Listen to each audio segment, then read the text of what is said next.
நிஃப்டியோட previous close 26,053 முடிஞ்சிருக்குங்க. இப்போ வரைக்கும் நம்மளோட ஃபீச்சர்ஸ் வந்து நெகட்டிவாக தாங்க ட்ரேட் ஆகிட்டு இருக்கு. நம்மளோட ஃபீச்சர்ஸ் வந்து பார்த்தீங்கன்னா நம்ம மார்க்கெட் முடியும் போதுங்க 250 முடிஞ்சிருக்குங்க. அதுக்கப்புறம் வந்து பார்த்தீங்கன்னா ஒரு நல்ல ஒரு செல்லிங் தாங்க. இப்போ வரைக்கும் பார்த்தீங்கன்னா ஒரு 70 பாயிண்ட் கிட்ட நெகட்டிவாக இருக்குங்க. இது எப்படி நம்ம மார்க்கெட்டில் ஓப்பனிங்கில் இம்பாக்ட் பண்ணும் அப்படின்னா, நம்ம மார்க்கெட் முடிஞ்சது 68ங்களா, போஸ்ட் மார்க்கெட் 53ங்களா, ஓப்பனிங் 26க்கு கீழே வர வாய்ப்புகள் இருக்குங்க. அப்படி 26க்கு கீழே வந்தாங்க நம்ம கொஞ்சம் நேரம் வெயிட் பண்ணி பார்க்கறது நல்லதுங்க. ஒருவேளை இங்கேருந்து செல்லிங் கூட ட்ரிகர் ஆக வாய்ப்புகள் இருக்குங்க. அப்படி ஒருவேளை செல்லிங் ட்ரிகர் ஆச்சு அப்படின்னா உங்களுக்கு சப்போர்ட்டுங்கிறது இந்த 700 தாங்க இருக்கும். 800 கூட நிற்க வாய்ப்புகள் இல்லை. ஸோ இந்த ரேஞ்சு தான் ஒரு நல்ல ஒரு சப்போர்ட்டாக இருக்கும். ரெசிஸ்டன்ஸை பொறுத்த வரைக்கும் ஆல் டைம் ஹைங்க 26,277ங்களா. ஸோ அதை வச்சுக்கிட்டுங்க இங்கே இந்த ரேஞ்சில் வந்துட்டுங்க அப்சைடில் திரும்பிச்சுன்னா அப்சைடில் ஃபோக்கஸ் பண்ணலாங்க. ஸோ ரெசிஸ்டன்ஸை பொறுத்த வரைக்கும் ஆல் டைம் ஹை வச்சுக்கோங்க. நிஃப்டியை பொறுத்த வரைக்கும் என்னோட வியூ தாங்க. Next bank நிஃப்டிங்க. பேங்க் நிஃப்டியில் இன்றைக்கி ஓப்பனிங் பார்த்தா தாங்க நம்ம கரெக்டாக சொல்ல முடியுங்க. பேங்க் நிஃப்டிக்கு சப்போர்ட்டுங்கிறது இந்த ரேஞ்ச் வச்சுக்கோங்க. எவ்வளோங்க 57,500 வச்சுக்கிட்டுங்க. ஸோ ரெசிஸ்டன்ஸை பொறுத்த வரைக்கும் உங்களுக்கு வந்து 60Kங்க. ஸோ 60,000 வச்சுக்கிட்டு ட்ராவல் பண்ணலாங்க. கீழே வந்துட்டு திரும்பிச்சுன்னா அப்சைடில் நம்ம ஃபோக்கஸ் பண்ணிக்கிறது நல்லதுங்க. ஸோ பேங்க் நிஃப்டியை பொறுத்த வரைக்கும் என்னோட வியூ தாங்க. பேங்க் நிஃப்டி கண்டிப்பாக இன்றைக்கி ஓப்பனிங் இதுவும் கீழே நெகட்டிவில் தாங்க ஓப்பன் ஆகும். எப்படியும் வந்து ஒரு 58,250 இருக்குது பாருங்கள். ஸோ இந்த ரேஞ்ச் தாங்க ஓப்பனிங் ஆகும். ஓப்பனிங் ஆகும் வெயிட் பண்ணி பார்க்கறதுனாங்க. இது சின்னதாக ஒரு செல்லிங் கூட ட்ரிகர் ஆகலாம். செல்லிங் ட்ரிகர் ஆச்சுன்னா திரும்ப கீழே வந்துட்டு திரும்பிச்சுன்னா அப்சைடில் ஃபோக்கஸ் பண்ணிக்கிறது நல்லதுங்க. ஸோ பேங்க் நிஃப்டியை பொறுத்த வரைக்கும் என்னோட இதாங்க. ரெசிடன்ஸை பொறுத்த வரைக்கும் ஆல் டைம் ஹையில் உங்களுக்கு 60Kங்க 60,000 வச்சுட்டு ஃபோக்கஸ் பண்ணலாம். நெக்ஸ்ட் மிட் கேஃப்ங்க. மிட் கேஃபை பொறுத்த வரைக்கும் ஆல் டைம் ஹை கிட்ட வந்துருச்சுங்க. ஸோ மிட் கேஃபை பொறுத்த வரைக்குங்க ஆல் டைம் ஹை வந்து பார்த்தீங்கன்னா உங்களுக்கு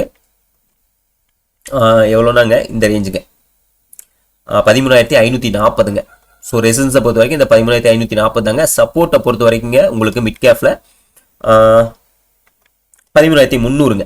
ஸோ இதை வந்து சப்போர்ட்டாக பேஸ் பண்ணிங்க. இன்றைக்கி இதுவும் ஓப்பனிங் நெகட்டிவ் தாங்க ஓப்பன் ஆகும். மேபி ஓப்பனிங்கில் வந்து பார்த்தீங்கன்னா ஒரு 13,400க்கு கீழே ஓப்பனிங் வர வாய்ப்புகள் இருக்குது. அப்படி ஓப்பனிங் வந்தால் செல்லிங் வந்துச்சுறாங்க. ஒருவேளை எல்லாமே both Nifty and bank Nifty எல்லாமே Nifty and bank Nifty selling வந்தால் இதுவும் செல்லிங் வருங்க. செல்லிங் வந்துச்சுன்னா இதுக்கும் சப்போர்ட் வந்து பார்த்தீங்கன்னா இந்த ஒரு 13,300ங்க. ஸோ எப்படியும் ஓப்பனிங் 400 வந்தால் திரும்ப ஒரு 100 பாயிண்ட் கீழே செல்லிங் வர வாய்ப்புடுங்க. வந்துட்டு இங்கேருந்து திரும்பிச்சுன்னா அப் சைடில் வந்து பார்த்தீங்கன்னா ஃபோக்கஸ் பண்ணலாம். ரெசிடன்ஸை பொறுத்த வரைக்கும் ஆல் டைம் ஹைங்க. என்னை பொறுத்த வரைக்கும் மிட் கேஃபை யாரும் ஃபோக்கஸ் பண்ணாதீங்க. ஏன்னா அதெல்லாம் ஆல் டைம் ஹைக்கு வந்துருச்சுங்க.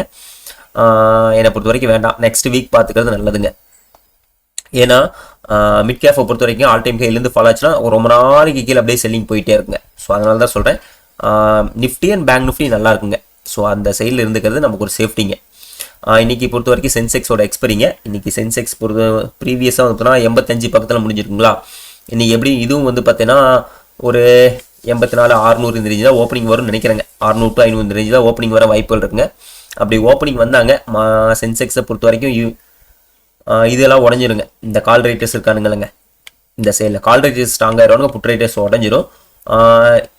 84,500 கூட சேஃப்டி கிடையாதுங்க. என்னை பொறுத்த வரைக்கும் சென்செக்ஸில் கீழே இங்கே போயிடுறது நல்லதுங்க. 84,000 போயிடுறது நல்லது. ஏன்னா ஒரு 400 பாயிண்ட் நெகட்டிவில் வரப்பங்க இதோட ப்ரீமியம் மேலே ஏறிடுங்க. அந்த டைமில் பார்த்துட்டுங்க நம்ம கையில் செல் பண்ணிக்கிறது நல்லதுங்க. நான் பார்த்துக்கிட்டு ஸோ ஃபஸ்ட்டு என்ன மார்க்கெட் என்ன பண்ணான்னு பார்த்துக்கிட்டுங்க. அதுக்கப்புறம் தான் நம்ம என்ட்ரி எடுக்கணும். ஏன்னா வந்து ஒரு வேலை செல்லிங் ட்ரிகர் ஆச்சுன்னு வச்சுக்கோங்க. 84,500 ட்ரிகர் ஆச்சுன்னா 84 தான் சப்போர்ட்டு. அதனால் கொஞ்சம் கன்ஃபர்மேஷன் வந்ததுக்கப்புறம் சென்செக்ஸில் என்ட்ரி எடுத்துக்கிறது நல்லதுங்க. சரிங்க, பார்க்கலாம். இன்றைக்கி நான் லைவுக்கு வரேன். மார்க்கெட் எப்படி ஓப்பன் பண்ணுறான்னு பார்த்துட்டுங்க எல்லாமே என்ட்ரி எடுத்துக்கலாம். நம்மகிட்ட எந்த ஒரு என்ட்ரி இல்லைங்க. ஸோ எல்லாமே வந்து பார்த்தீங்கன்னா நேற்றே வந்து பார்த்தீங்கன்னா நம்ம கொடுத்துட்டோம். ஸோ இன்றைக்கி ஃப்ரெஷ்ஷாக என்ட்ரி எடுத்துக்கலாங்க. எப்படி ஓப்பனிங் பார்த்துட்டு எடுத்துக்கலாங்க. லைவுக்கு வரேங்க. லைவ்ல என்னன்னு பார்க்கலாங்க. தேங்க்யூ.